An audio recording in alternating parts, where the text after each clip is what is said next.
नेक सो मक्खन निकरो है और मां सबरे वो मुस्टंडा खड़े होंगे खावे को, मधुमंगल सीधा मां सबरे खड़े होंगे मक्खन लेके आ रहे हो लाला, और ये नेक सो तो है सबन को बांटना पड़ेगा।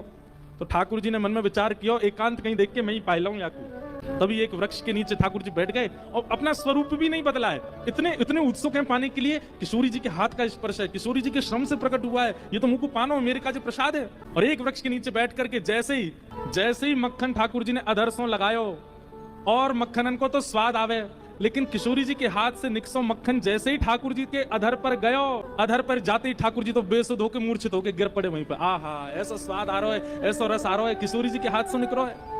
कीर्ति मैया बोली, अरे गोपियों जाओ जाए करके ले आओ। अरे मैया वहां पे एक छोटी सी सखी खड़ी है रक्षा में मक्खन की, वही तो कह दे वो ले आवेगी। अरे गोपियों जाओ, वह सखी तो कौन मक्खन लेके आवेगी, छोटी सी लाली है।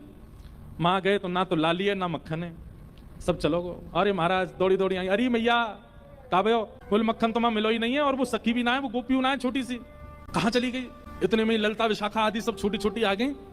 बोले एरी या पूरे बरसाने में हम 8 के अलावा कोई को अनुमति नहीं है वृषभानु भवन में जाके किशोरी जी के पास खड़े हुए। ये 9वीं सखी कौन सी आई, तू गई? बोले ना मैं तो नहीं, तो तू ये थी, बोले मैं भी नहीं। सब आपस में बोले हम तो नहीं। तभी विशाखा जी को दिमाग घूमो, बोले मक्खन निकसो वो भी पहली बार, और तभी एक नई सखी को आगमन भयो और वो रक्षा की भावना कह के गई, और जब लौट के आके देखो तो ना सखी मिली ना मक्खन। कहीं ऐसा तो ना है सखी के भेष में कोई सखा आया हो। किशोरी जी बोली तुम पे घूम फिर के एक ही बात है, जरूर नंद नंदन पे आरोप लगाई रही होंगी।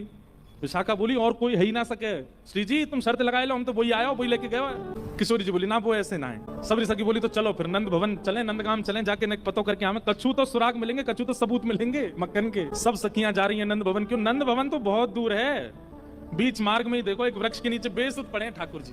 विशाखा बोली एनी कोई सखी पड़ी है एक वृक्ष के नीचे? बोले भैया कोई सखी होती तो न लाज करके लेटती है, तो बेलाज सी लेटी है।